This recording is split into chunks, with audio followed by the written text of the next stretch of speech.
And now it's time for CES. Now, for all those people that actually know what CES is, and for all those people that said I had anyway introduced it last week, let me just do it again. I just love saying this particular sentence. CES is the single largest consumer electronics show in the entire world. Now, this year, of course, it became much, much smaller. Most people experienced it in their small little room, and that's how everybody went virtual with this event.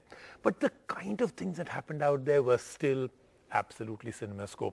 So let's start off with gaming as a category. So PlayStation's announcement that now a lot of their games, their gaming characters will now have spin-offs into movies, and they're actually making this into like a studio, a PlayStation studio. So that was big news. Then we had Razer that came up with an incredible gaming chair.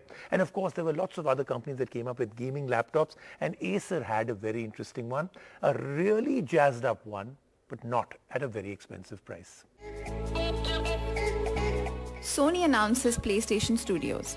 Now, saying that Sony's PlayStation brand can stand on its own feet will be an understatement. For one, the brand contributes a substantial share to Sony's revenue. So obviously, PlayStation was there at CES with some surprises. The presentation started with Jim Ryan, president and CEO of Sony Interactive Entertainment, highlighting how over the years, PlayStation has created video games with a cult fan following. The presentation further revealed the inception of PlayStation Studios. This newly established entity will be looking after media productions involving PlayStation IPs. One of the first movies coming out under this banner will be Uncharted, starring Tom Holland. The movie will be based on PlayStation's highly successful video game franchise of the same name. Future plans for the PlayStation Studios look bright, since we will be seeing a live-action adaptation of The Last of Us as well on HBO Max.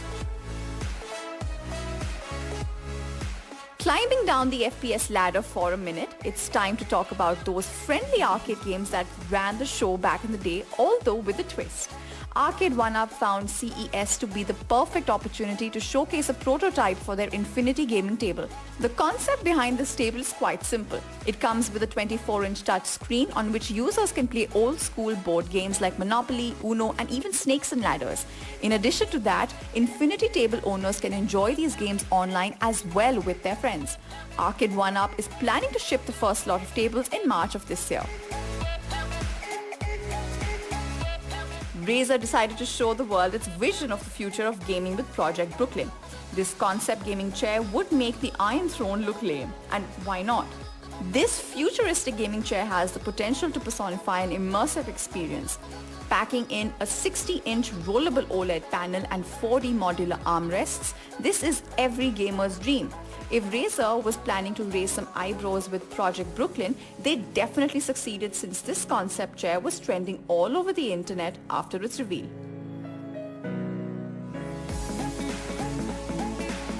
Acer's Nitro 5 was well received in 2020 for its performance and decent pricing. Banking on that success, the brand announced a revised 2021 lineup for this entry-level gaming laptop.